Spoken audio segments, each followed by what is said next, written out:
back here on the GSMC Football Podcast. And for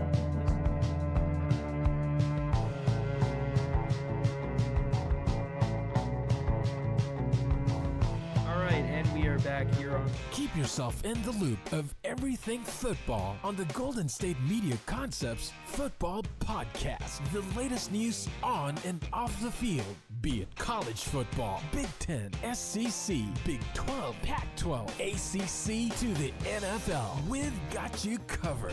Listen to the Golden State Media Concepts Football Podcast.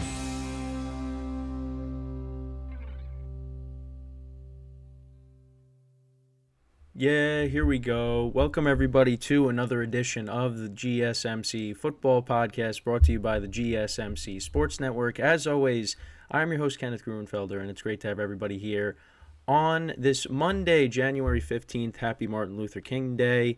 We have a lot to talk about on the show today, but before I get into that, I just want to remind you guys, as always, to tip or donate and get your comments recognized, make sure to go to the following link. That is streamelements.com/GSMCSportsNetwork./tip. Again, that really helps the show and makes the show more interactive between myself, the host, and you guys, the viewers. Again, that is streamelements.com/GSMCSportsNetwork./tip. And as always, it is displayed on the ticker on the bottom of the show segment down below. So with that, let's get right into what we're going to talk about for today. So we're going to recap Super Wildcard Weekend. We're going to start off by talking about the Dallas Cowboys getting upset by the Green Bay Packers, 48-32, so we'll get into that in a second. Then in the second part of the show, we're going to talk about the Lions winning their first playoff game in 32 years, defeating the Rams 24-23 last night, so we'll get into that. The third part of the show, we'll talk about CJ Stroud's performance on Saturday as the Texans blow out. Talk about blowouts, another blowout. 45-14, they defeated the Browns on Saturday.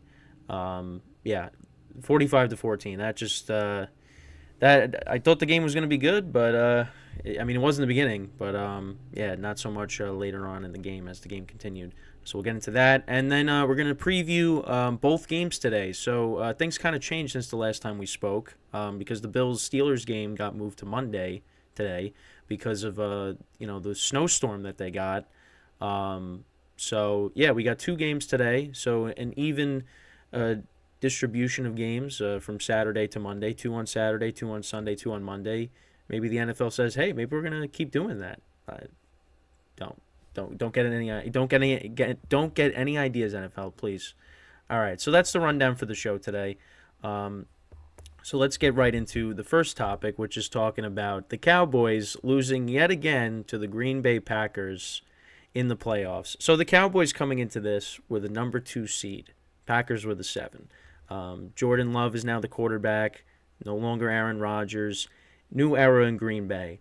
And listen, I thought the Cowboys were going to win this game. I thought they were going to get to the NFC Championship game because of the fact that, you have the 2 seed. You're going to avoid the 49ers until you get to the NFC Championship game. And you look at the landscape of the NFC, the Eagles struggling, the Lions, they could be inconsistent at times. You thought the Cowboys kind of had a pathway to the NFC Championship game, but that was not the case. They got taken out yesterday. And the thing that I said on Friday is for the Packers, if they are going to have any shot in this game, they need to get the ball first. If they get the ball first, they need to get 7 right away. Go right down the field and get 7. And guess what? That is exactly what happened. The Packers went right down the field. Aaron Jones gets a touchdown, 7-0. And then the Cowboys, they don't answer. And before you knew it, it was 27-0 Packers. Dak Prescott, 2 interceptions, one to Jair Alexander, which I was kind of curious why the Packers didn't review it, because I thought maybe he wasn't touched. But it didn't matter. The Packers got points out of that. And then Dak Prescott threw a pick 6 to Darnell Savage. And they were able to get 7 right before the end of the half.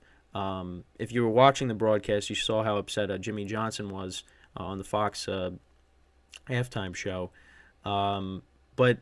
It just the Cowboys were never in this game. I mean, I thought, listen, this game is not over yet, but at one point it was 48-16. The final score ended up being 48-32, but this game was a blowout, basically. I mean, Dak Prescott finished, the day throwing 60 times over 400 yards, empty calories, is what we would call that, But the Packers offense, I mean, Jordan Love, from start to finish, he looked like the much better quarterback in this game. He went 16-21, 272 yards, 3 touchdowns, no interceptions. Aaron Jones, who's had great games against the Packers over the years, he had another one here, 21 carries, 118 yards, and 3 touchdowns. Romeo Doubs had his best game as a pro, 6 receptions for 151 yards and a touchdown. Luke Musgrave had a touchdown. Tavian Wicks had a touchdown in this game. I mean, and the biggest concern for me for the Packers was their defense. Because, we saw Baker Mayfield had a perfect passer rating against them. We saw Bryce Young and carved them up. The Panthers put up 30 points against them. I mean, going into this game, I thought it just was going to be tough, for them to, stop Dallas's offense. But CeeDee Lamb had over 100 yards. But again, that's, we got most of those at the end of the game. So they really did a great job, containing him and containing this offense. And now they're going to move on to play San Francisco. But for the Cowboys, nothing went right for them. Their defense, what happened? Where was Micah Parsons? Deron Bland, all these pick sixes, where were they? Nowhere to be found. They didn't get any sacks, no turnovers in this game, letting guys run wide open. Romeo Doubs is wide open. Luke Musgrave on the touchdown. On that play that the Packers have run a decent amount this year, no Cowboys player in the vicinity, nowhere. It's just everything, nothing went right for them yesterday.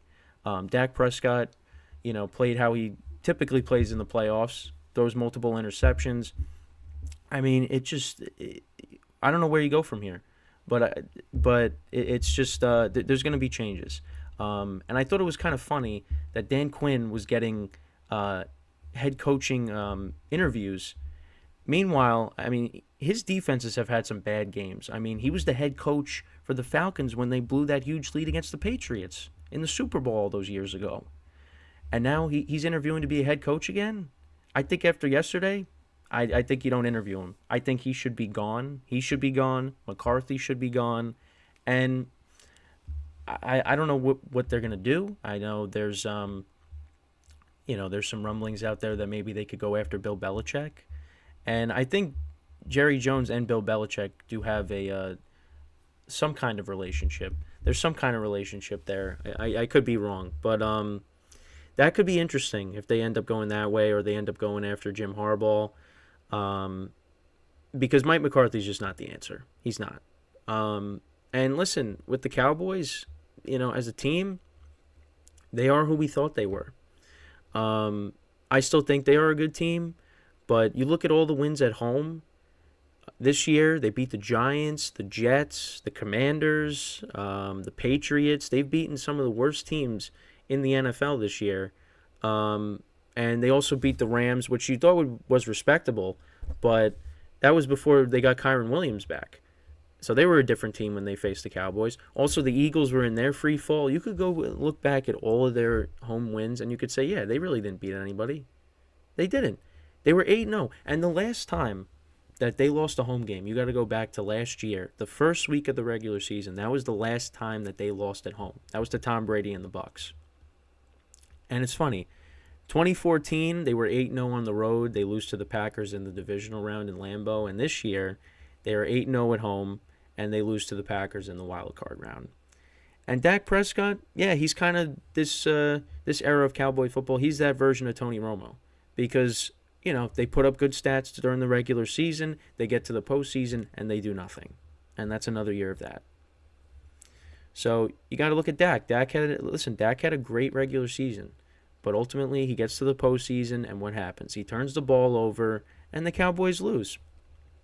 And that's exactly what happened here. I thought, that this could be the year the Cowboys can at least get to the championship game, because, again, how weak the conference is. But, if you're not going to win this year, when is it going to be? Because you got the 49ers who aren't going to go away. You figure the Eagles are going to, figure it out. Look at the team that just beat you, the Packers. They got the youngest roster in the NFL. They're only going to get better. Jordan Love, what a performance by him yesterday. You got to deal with them. You got to deal with the Lions.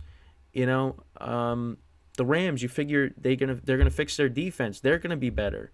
It's a lot of these teams are gonna improve, and then the conference is gonna hopefully be back to being a juggernaut, and you're gonna have a harder pathway. You're not gonna. This could have been a layup, but oops, sorry, I knocked my TV remote over. Um, um, this was the pathway. This was one of the easiest pathways you could have had to get back to the NFC Championship game, and you folded, but there's a lot of blame. This was a team loss. This wasn't just on Dak. This is on the defense. I mean, this is on the head coach. This is on a lot of people. I mean, I don't know. Did they just think they were gonna, show up and they were gonna win? I mean, Jordan Love has been playing really good football as of late. I mean, I guess, but once the Packers went up, they went right down the field and scored. That kind of set the tone for the game, and Cowboys just couldn't recover. They just could not recover in the quarter. But once Dak started turning the ball over, that was it. That was a wrap. I was like, this game is not over until, the clock strikes 0. But it was over before that, because once, Jordan Love hit Musgrave for that big touchdown, I was like, okay, now this game is 100% over. Because, I mean, listen, the Cowboys could score points in bunches. I mean, the final score ended up being 48-32. Now you could say, well, the Packers defense kind of just was like, all right, you can get all the free yards here. But, yeah, this is I was surprised. I was really surprised.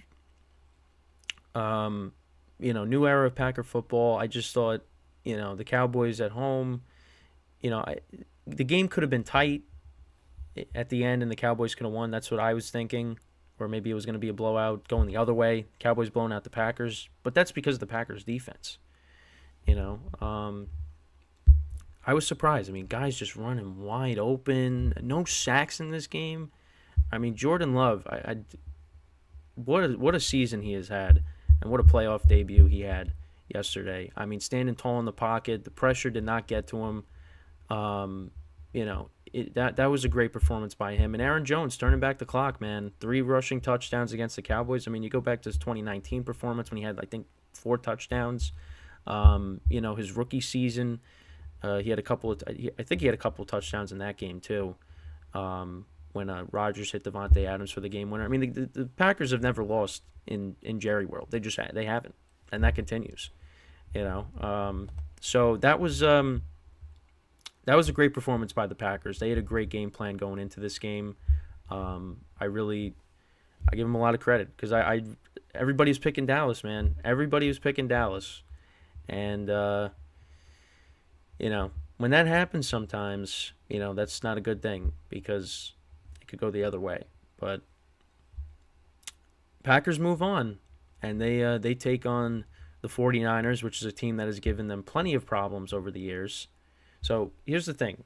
Packers always beat the Cowboys. Well, let's see if the Packers can maybe change the narrative and somehow upset the 49ers, which is going to be a very tall task. It doesn't get any easier for them. It's a very tall task, but we'll see what happens. That game will be played next Saturday night.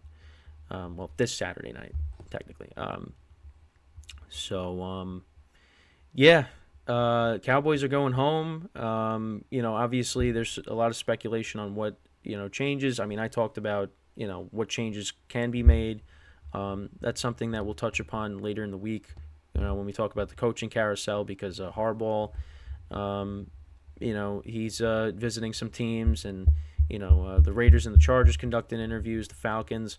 So there's a lot of coaching positions that need to be filled, and the Cowboys might be the latest team when I think they're going to let go of McCarthy. I think that kind of put the dagger in his coaching tenure, but we'll see. So with that, we're going to take our first break of the show, and then when we come back, we're going to talk about the Lions-Rams game from last night. The Lions winning their first playoff game in 32 years. So stick around, and we'll be right back here on the GSMC Football Podcast.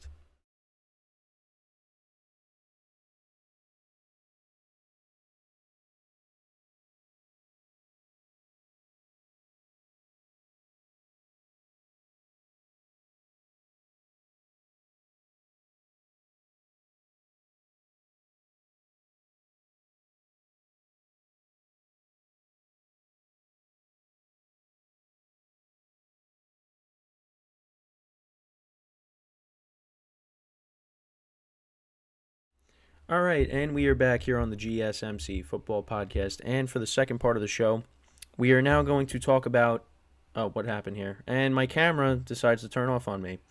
All right, so let me just. I don't understand why this keeps happening. I didn't even do anything. But anyways, we're going to talk about the Lions defeating the Rams yesterday. First playoff win in 32 years for the Lions, and it was a great game. Going into this, okay, all right, camera again not working. Just bear with me, guys, as I try to fix this. But yeah, so first playoff win in 32 years for the Lions against the Rams. Obviously, the big story going into this game was Matthew Stafford making his return back to Detroit. For the first time since the trade. Okay, so that's weird that my camera still isn't working. And yeah, I mean, this was going to be the best game of the weekend. And it turned out to be that. They ended up winning the game 24-23. It really was a great game. All right, there we go. Finally. Sorry about that. I don't know why this keeps happening. But anyways, so yeah, final score was 24-23. Both quarterbacks actually played really well in this game. The Lions, I mean, they were moving the ball up and down the field against this Rams defense, which is, I alluded to it a little bit earlier, but the Rams got to address the defense because it was a problem in this game. But yeah, Matthew Stafford went 25 of 36, 367 yards, 2 touchdowns, no interceptions. Jared Goff went 22 of 27, 277 yards, 1 touchdown, no interceptions. This trade between these two teams, it was definitely a win for both sides because you had the Rams, they got their Super Bowl, and with the Lions now, Jared Goff did something that Matthew Stafford was not able to do his whole career with the Lions, and that's win a playoff game. And that's exactly what the Lions did. And credit to Jared Goff because for me, I looked at it as more as a revenge game for him as opposed to Stafford. Stafford was returning home. This was a revenge game for Jared Goff because the Rams said, you're not good enough to win us the Super Bowl, so we're going to go get somebody that will give us a better chance. And he had a chip on his shoulder in this game. And, he was able to play well. It got a little dicey towards the end because, the Rams were slowly chipping away at that lead. Again, they got it to a 1-point game, but they weren't able to get into field goal range at least to go ahead, and the Lions were able to get first downs and end the game. But we'll kind of go through the scoring summary. So in the first quarter, I mean, both teams traded points. So the Lions, they went 10 plays, 75 yards down the field. First drive of the game, David Montgomery, a 1-yard touchdown. The Rams answered with a field goal. Then the Lions scored another touchdown. When it was 14-3, I was like, man, this Rams defense is just getting diced up. I don't know if the Rams are going to be able to, handle this. And then it didn't matter because then Matthew Stafford connected with Puka Nacua, who had a great game, 50-yard touchdown. So that Rams were trailing 14-10 at that point. Then the Lions got another touchdown. That was on 4th and 2. The skipper, the offensive lineman, reported as eligible. And the Lions Jared Goff connected with Sam Laporta for a 2-yard touchdown. So again, he didn't know if he was going to play. Thought he tore his ACL, but he ended up, it was just a hyperextension of the knee. And he played in this game, caught a touchdown, so that put them up. That was huge, going forward on 4th down. That put the Lions up 21-10. And then the Rams answered with a touchdown. Matthew Stafford connected with Tutu Atwell for a 38-yard touchdown. He threaded the needle on that pass. I thought that was going to get picked, but it ended up being caught by Atwell, and he scored a touchdown on that, so that was big. So the score at the half was 21-17.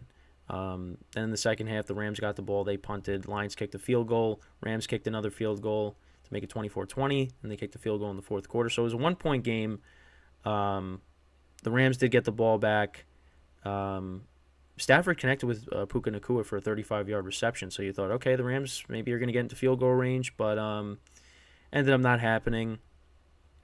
and the Lions, they got the ball back, and they ran out the clock. Now I will say though, um, the Rams' last drive of the game. So Puka Nakua, he Stafford throws it to him, and it looked like there could have been a flag thrown on that play, but it ended up not happening. So they punted. But also Matthew Stafford got hurt. I mean, also Kyron Williams got hurt in this game. Matthew Stafford as well. I mean, he had to leave the game. Well, this was while the Lions had the ball still, but Stafford gets crushed on a play. His head gets slammed into the ground, and there's no penalty.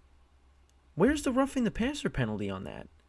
And he was able to come back into the game, but that was, I mean, you see that hit. I mean, you go look it up if you missed it, but that was a nasty hit, nasty play. Well, I shouldn't say it was a nasty hit, but when he hit the ground, that you just I can't even watch it.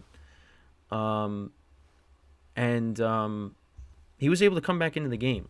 So I'm curious to see, if any news comes out about how he was able to come back in the game, because you would have thought the way he hit his head on the ground that he suffered a concussion. So I'm curious to see any news that comes out regarding that, because that was an ugly play. Um, and I'm happy that he's okay, but that was scary. That was a scary hit, scary play. But he was also hurting his. Also, he was holding his side too. Like he got really banged up on that play. Um, I didn't like that at all. Um, but I'm hoping he's fine. But that was just a scary play there. Um, but yeah, so the Rams, but they ended up losing that was kind of a, heartbreaking loss there, losing by a point. Um, Rams defense, I mean, both defenses really weren't, that great yesterday. And I kind of figured it was going to be a high scoring game, because, the Lions defense, they've had their problems this year as well. It's just, I mean, and some of the performances the Rams defense has had, I mean, they let the Giants do what they wanted against them a couple weeks ago. So I wasn't really surprised at both offenses being able to really do what they wanted. I mean, the Rams really didn't run the ball that great. I don't really think both teams. Well, let's see. Kyron Williams only ended up having 61 yards on the ground. Yeah, I mean, Gibbs only had 25 yards rushing. He had a rushing touchdown. Montgomery had a rushing touchdown. Yeah, I mean, both teams did a good job at stopping the run.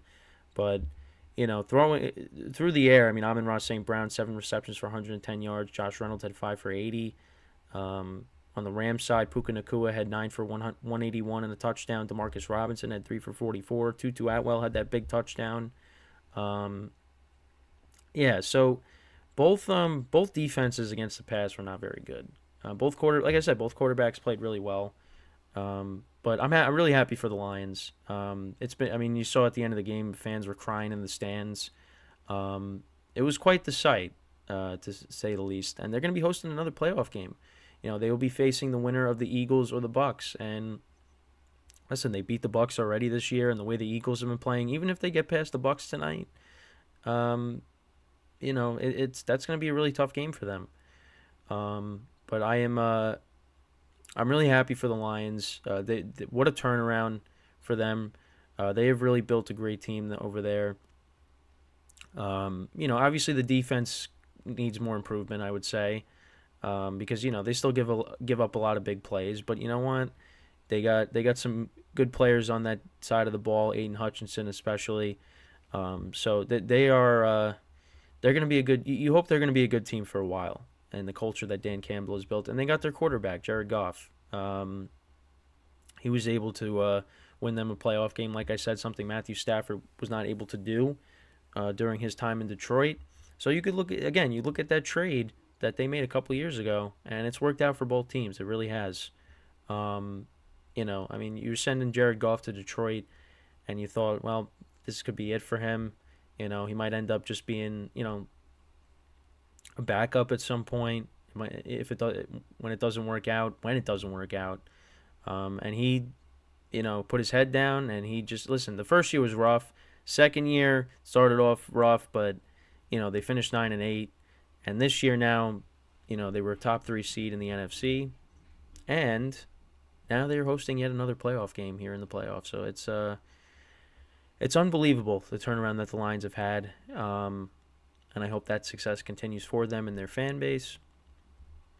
And now we're just gonna have to wait and see on who they play next week. It's gonna come down to, because now with the Packers winning, I mean they're automatically playing the 49ers. So now it's just gonna come down to the Eagles or the Bucks. So we'll find out what happens at the end of the day here with the 2 games that we got today. I think the winner of that game, or I think the Lions, they play. When do they play? They play on Sunday, I believe. I think they're the earlier game. I think they're the earlier game on Sunday. I think they're like the 2 p.m. Eastern time game, because they showed the playoff schedule for next week. So there's one game at 4:30, and then one game at 8:15 on Saturday, and then there's one at 2, and then one at I think at 6:30, I believe. So yeah. But again, congrats to the Lions. And listen, the Rams, myself included, didn't really expect them to get to the playoffs, because kind of in a bit of a rebuild. Especially on the defensive side of the ball. I mean, listen, they nailed some of their draft picks. With Kyren Williams and Puka Nacua. And Stafford's still playing at a high level. You got Cooper Kupp there still, of course. Higbee, the tight end. You got some young tight ends as well that made a couple of plays. You still got Aaron Donald on the defensive side of the ball. And Sean McVay said, this team kind of, gave him new life. He basically said how much he loves the game. Because, there was some, rumors out there that he was thinking about retiring and going into, broadcasting. But it seems like he's going to stick around and, build that defense back up, and this team's going to be good, as long as Stafford stays healthy. Because again, that play yesterday was really scary to watch, the replay, on it. Got to protect him as he's getting older. But now you got Puka Nacua there, Kyren Williams. You still got Cooper Kupp. This offense is still going to be good. So you got to go out and help Aaron Donald, because he's getting up there in age as well. You got to rebuild that defense, and this team's going to be good. So congrats to the Rams on a good year, and congratulations to the Lions on moving on and winning their first playoff game in 32 years. One of the biggest headlines of the weekend is them winning. It's been a long time. It's been a really long time. So with that, we're going to take our second break of the show. Before I do that, I just want to remind you guys, once again, to tip or donate and get your comments recognized, make sure to go to the following link. That is streamelements.com/GSMCSportsNetwork./tip. Again, that really helps the show, makes the show more interactive between myself, the host, and you guys, the viewers. Again, that is streamelements.com/GSMCSportsNetwork./tip. And as always, it is displayed on the ticker on the bottom of the show segment down below.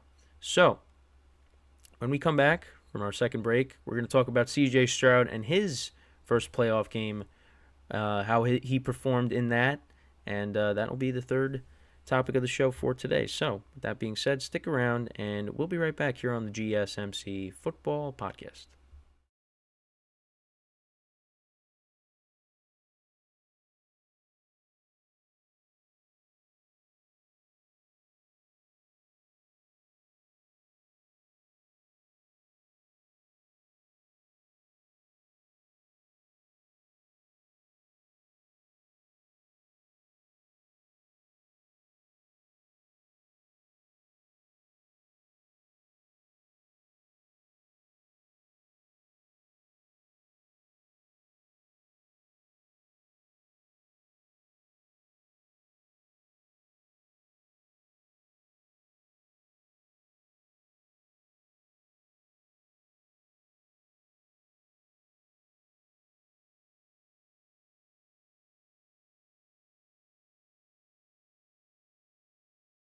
All right, and we are back here on the GSMC Football Podcast. And for the third part of the show, we are now going to talk about the Texans and CJ Stroud winning on Saturday. CJ Stroud winning his first playoff game, and he was unbelievable in this game. I thought this game was going to be one of the better games of the weekend, and it looked like that was going to be the case, like I said in the beginning of the show early on. But the Texans, they pulled away. So we'll go through the game summary really quick. So both teams exchanged punts. Texans actually scored first. They kicked a field goal. But then the Browns took the lead. Joe Flacco hit David Njoku for a 45-yard reception by Njoku. And then Kareem Hunt scored a rushing touchdown on 3rd and goal. So that made it 7-3. Then the Texans, they answered with a touchdown. A couple of big plays on that drive. Devin Singletary, 29-yard run. A 27-yard reception by John Mechie. And that set up C.J. Stroud's first touchdown pass to Nico Collins for a 15-yard touchdown, so that put them up 10-7. Then the Browns answered with a touchdown of their own. Flacco connected with the other tight end, Harrison Bryant, for a 47-yard reception, and that set up Josh Allen. That's today. Joe Flacco to Kareem Hunt, 11-yard touchdown, so that put them up 14-10. And then this was the only play of their next drive, the Texans. It was a 76-yard touchdown to Brevin Jordan for 76 yards. It was such a weird play because it was a short pass, and then the Browns just, I don't know what they were doing, their defense was doing on that play, and they just let him break free, and he ended up scoring the touchdown there, so that put them up 17-14. And then this was big in the game.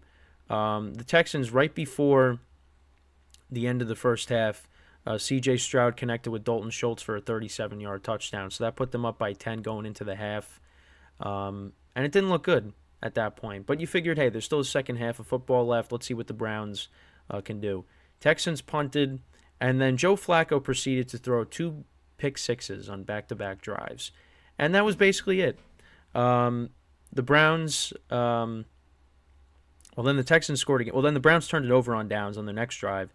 And then the Texans... scored a touchdown there. Devin Singletary from 19 yards out. And in the fourth quarter, nothing happened. So the final score ended up being 45-14. CJ Stroud, 16-21, 274 yards, 3 touchdowns, no interceptions. Devin Singletary had 13 carries for 66 yards and a touchdown. Nico Collins, 6 receptions for 96 yards and a touchdown. Brevin Jordan, 1 for 76 and a touchdown. Dalton Schultz had 1 for 37 and a touchdown. John Mechie, 3 for 44. And then on the Browns side, Joe Flacco, 34-46, 307 yards, 1 touchdown, 2 interceptions. The Browns only ran the ball for 56 yards. Kareem Hunt had a rushing touchdown. David Njoku and Harrison Bryant were the leading receivers. Njoku had 7 for 93. Harrison Bryant had 4 for 65. Amari Cooper had 4 for 59.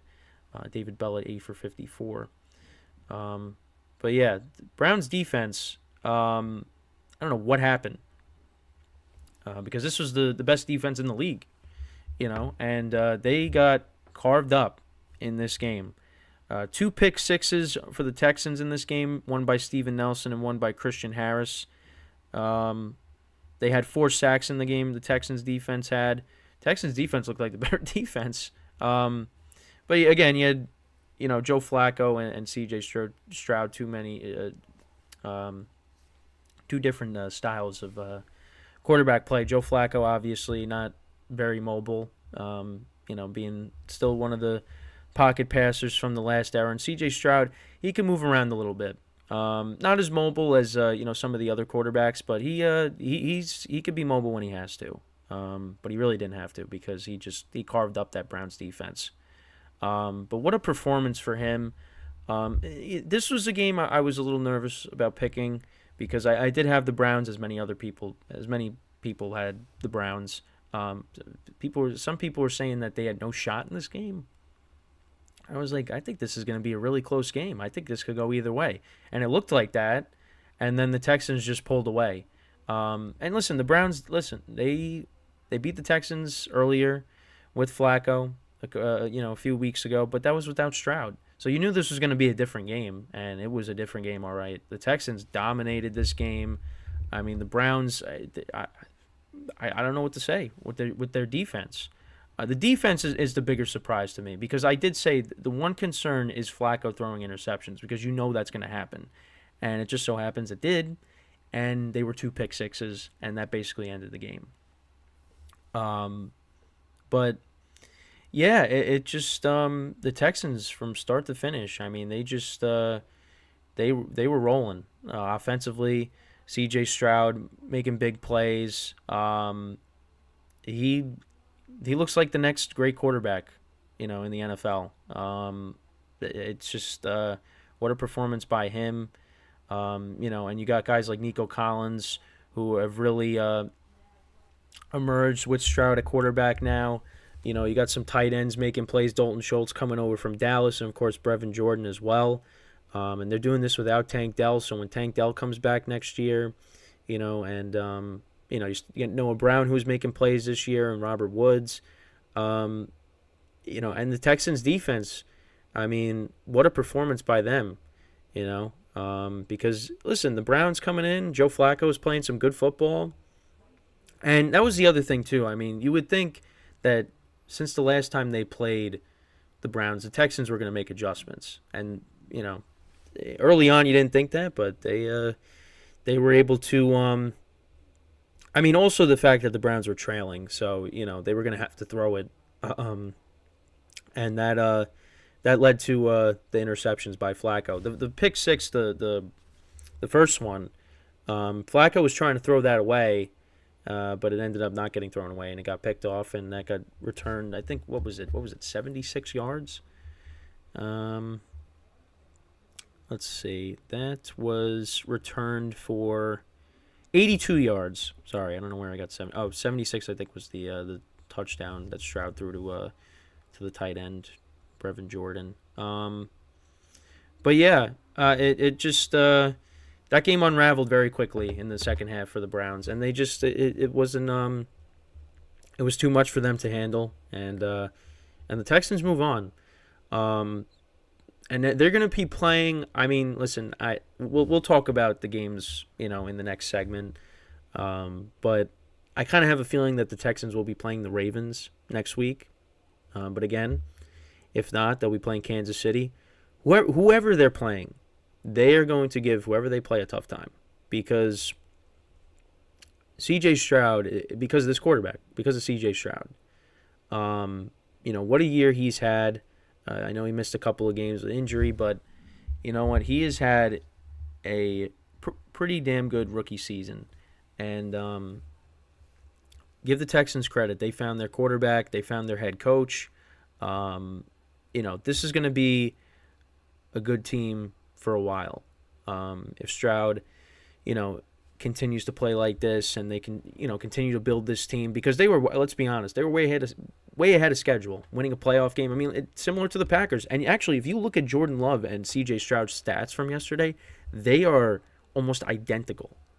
The only thing is, I think Stroud has like 2 more passing yards than Love, but they both had similar stats from yesterday. Let me see if I could pull it up because I sent it in my sports chat yesterday. Let's see. Yeah.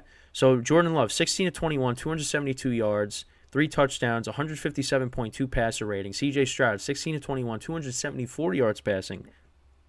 3 touchdowns and 157.2 passer rating. I mean, that's crazy. Hey, could we be seeing a CJ Stroud, Jordan Love Super Bowl? Sign me up. I would take it. I would take that. But I don't think that's gonna happen. But you never know. You listen. You never know. But congrats to the Texans. I mean, it's been a rough couple of years. I mean, all the Deshaun Watson stuff and what happened there. They moved off of him. They got all these assets back. I mean, they were showing it, like all the picks that they were able to get, and who they drafted when they traded Watson. I mean, it's turned out great for them. And no disrespect to the Browns with what they were able to do with Flacco at quarterback, but yeah, I mean, it's kind of leaning one way right now because the Browns had to start Flacco, not just Deshaun Watson. Deshaun Watson, was hurt.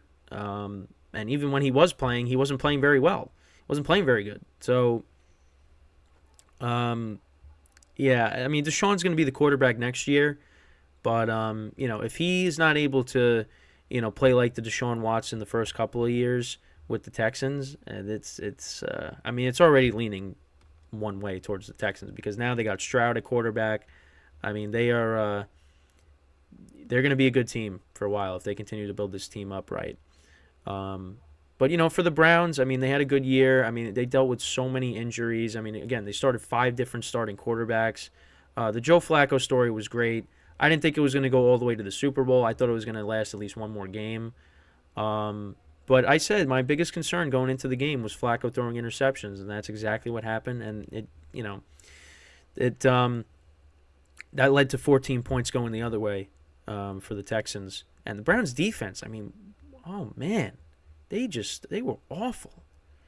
But listen, they've given up a lot of points in some games this year. I mean, they gave up, what was it, 39 points to the Colts with Gardner Minshew. We've seen this, and this is something that people on social media have said, and others. I mean, this Browns defense gives up a lot of points in games, and that's happened this year. So can't say you're surprised because it has happened before, but you just thought they'd play a little bit better. I mean, they were all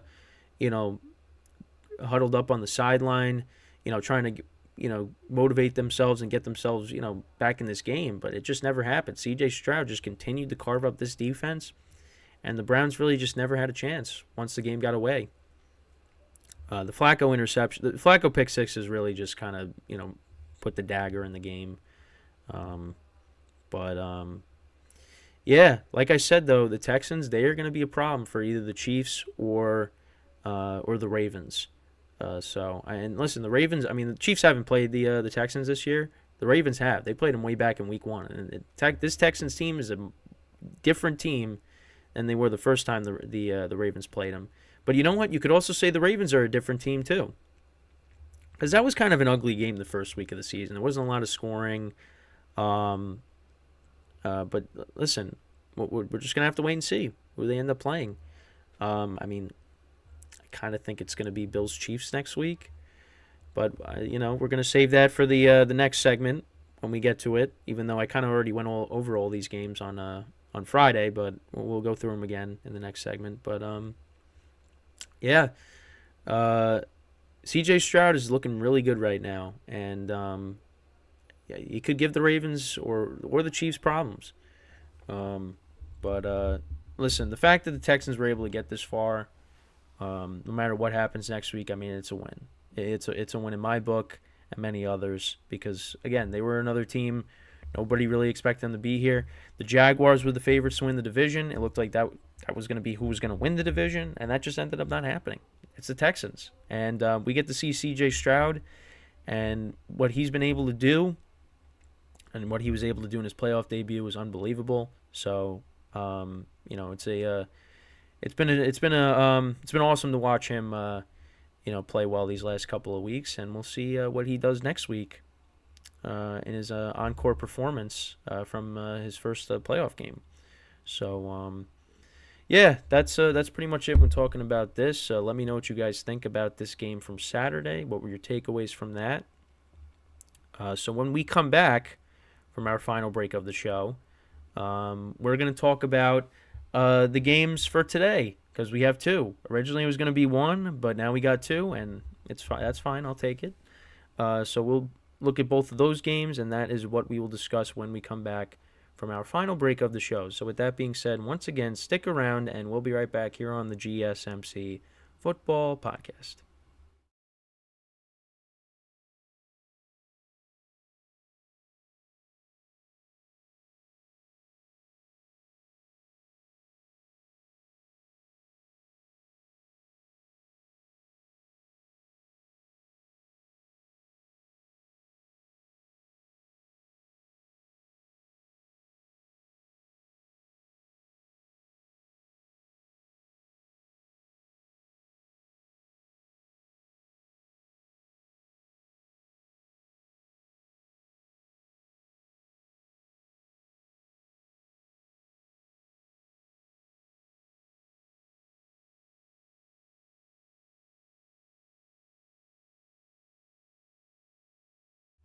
And we are back here on the GSMC Football Podcast. And for the final part of the show, we are now going to talk about the games for today. So obviously we have two games because of the Bills-Steelers game being moved to today now. That'll be at 4:30 p.m. Eastern Time on CBS. And then, of course, you have the Buccaneers and the Eagles game. That'll be later tonight. That's at 8:15. That'll be on ABC. Well, again, Eastern Time. And that will be on ABC and ESPN. So, 8:15. Actually, might just be on, well, it says ABC, but I think it's also on ESPN too. So no streaming services, thankfully. We'll talk about the Chiefs-Dolphins game tomorrow. The Chiefs winning that game 26-7. That was kind of, the playoff game that really didn't have that had like the least amount of juice so far, other than I guess the weather and Patrick Mahomes' helmet breaking. It's just kind of went as expected. So we'll get into that tomorrow. We'll talk about that. But the other games I thought of course more important. No disrespect to the Kansas City Chiefs winning again, but I just thought talking about them more. And plus, we got games tonight, too. So, but yeah, so we got two games. So we got the Bills and the Steelers. I mean, I talked about it on Friday. Listen, it just, it would have been, we'll see how the field is when they play, but it would have been cool to kind of see them playing in the snow, as it's snowing. But, they would have been playing in a full-on blizzard, and you wouldn't even be able to see the field. But it was also, they moved it because, it was going to be hard for fans to get to the stadium. So, then again, we saw how the Bills played in the snow last year against the Bengals. That did not go so well for them. So, yeah, the Steelers, this is going to be a tough game for them. I think this is a tough spot. I talked about it on Friday. They basically got to do something similar to what Green Bay is going to do, but they're going to have to play, Green Bay ran the ball. That's what the Steelers are going to have to do. But, you can't compare Jordan Love to Mason Rudolph. Jordan Love is the much better quarterback.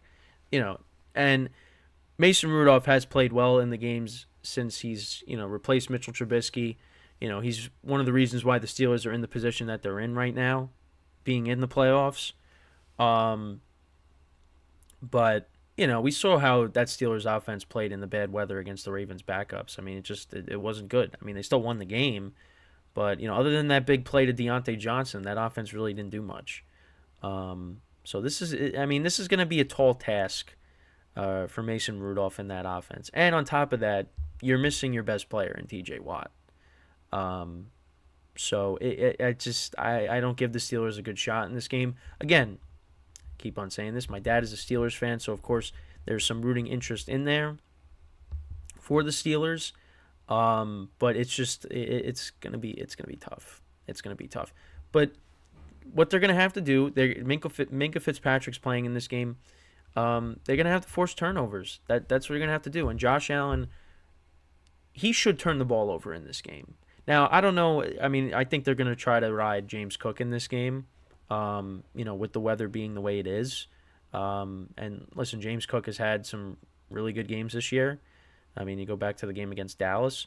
So, we could see Josh Allen kind of taking a back seat and then just handing it off to James Cook and basically saying, all right, Steelers, try to stop him.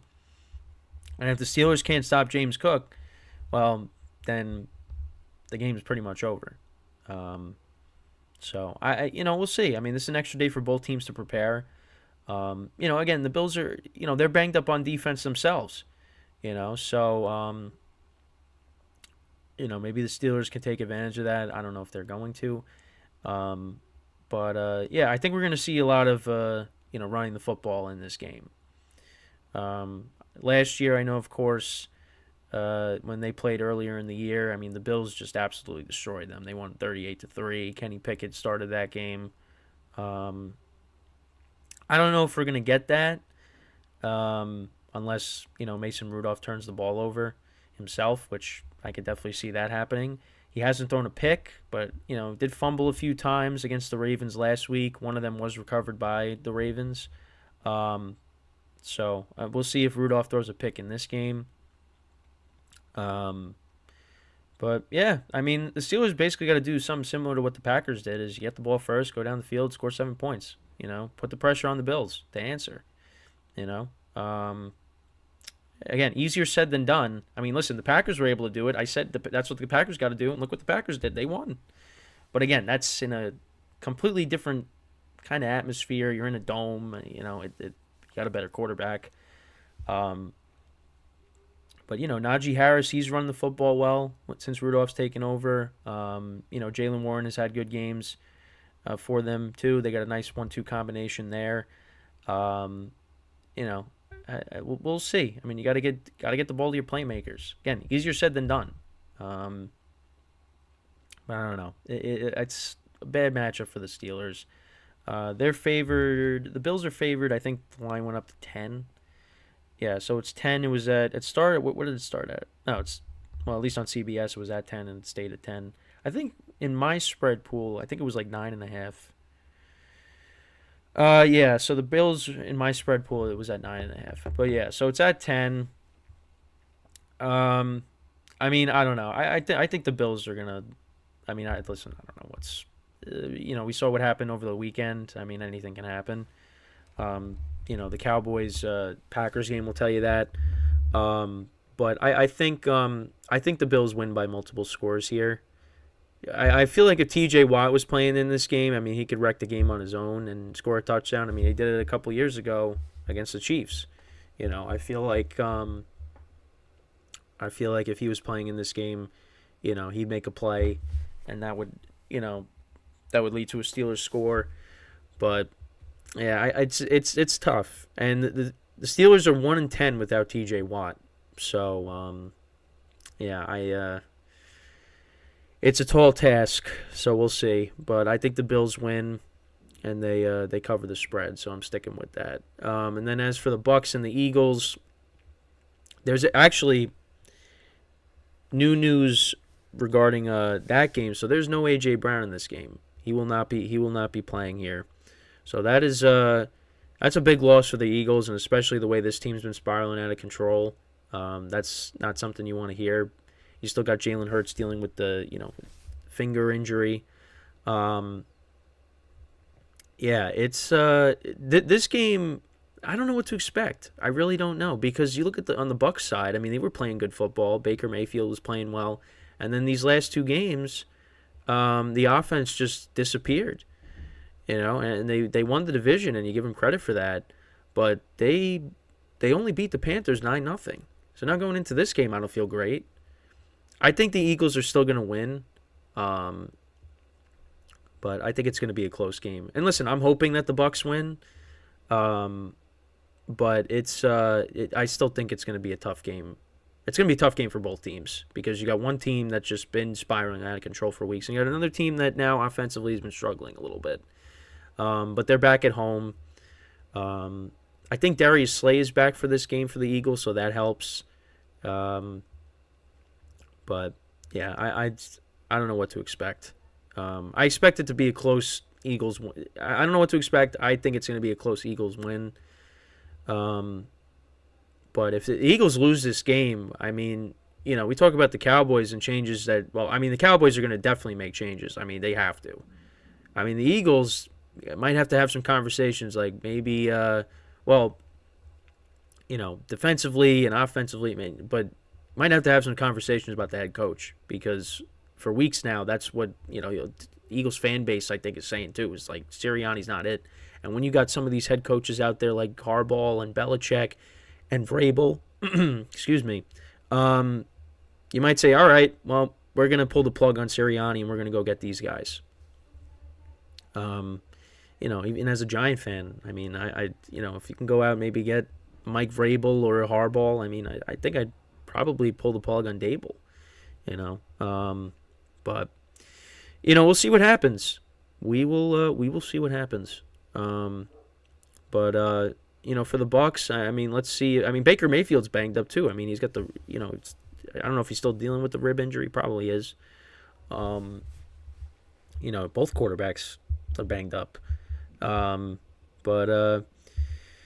we'll see. I mean, the last time they played each other, that was all the way back that was in week 3, and the Eagles, they won that game.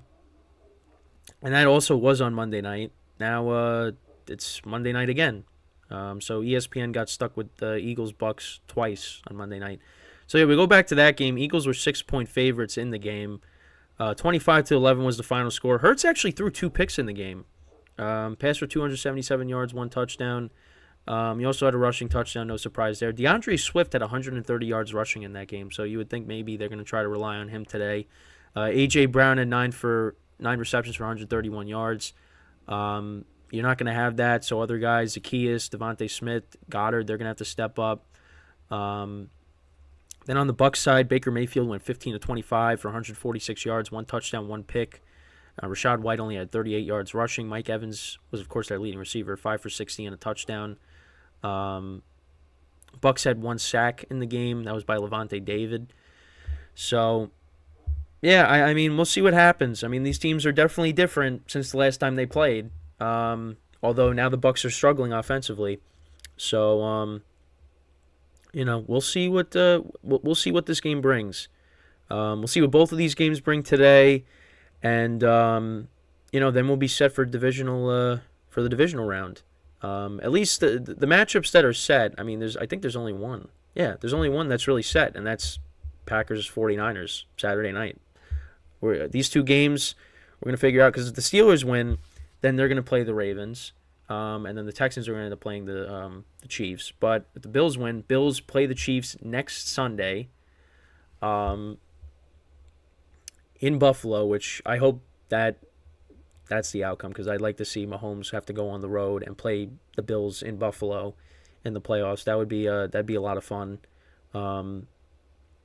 Yeah, so, and the Texans, they're kind of waiting to see what's going to happen. And then with this game, the night game, the Lions are kind of just waiting on who they're going to play, whether it's the Eagles or the Bucs. And, so by the end of today, we'll see what the next round of playoff games will bring us. Hopefully we see some good games today, although I'm not really – I mean, I think the second game is going to at least be close, but I don't know if it's going to be a good game necessarily. Probably see some turnovers. You're going to see turnovers in both games. I mean, you just are. We'll just have to see how it goes. But, again, just hoping for good games. That's really what it comes down to. So, during of course over the course of the week, we'll recap the games tomorrow, of course, from today. Talk about some of the other performances from the games this weekend. Obviously I didn't really talk about Chiefs Dolphins today. We'll talk about that tomorrow. Also the coaching carousel, any reports of where some of these big names could be going. Because it looks like Jim Harbaugh might be coming back to the NFL, which was something that's been speculated, especially now with Michigan winning. You also saw J.J. McCarthy. I think he declared for the NFL draft. So Michigan is going to be going through some changes with, now some of these guys leaving, their head coach now and the quarterback.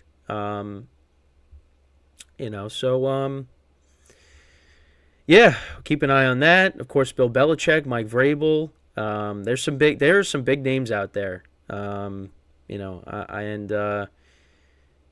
see if head coaches that haven't been let go, we'll see if they are let go. I mean, earlier in the show, like we were talking about the Cowboys, I mean, I expect there to be changes.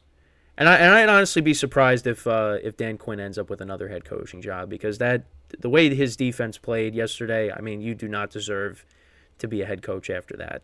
You don't. But maybe a team still gives him a job. I think for me at least, he should at least be let go by Dallas, because that was bad. That was bad. But yeah, I hope you guys enjoyed the show today. We'll be back again tomorrow, 10:30 a.m. Eastern Time. So until then, I'm Kenneth Grunfelder signing off from the GSMC Football Podcast, brought to you by the GSMC Sports Network. Have a good day, and I will see you guys tomorrow. Take care.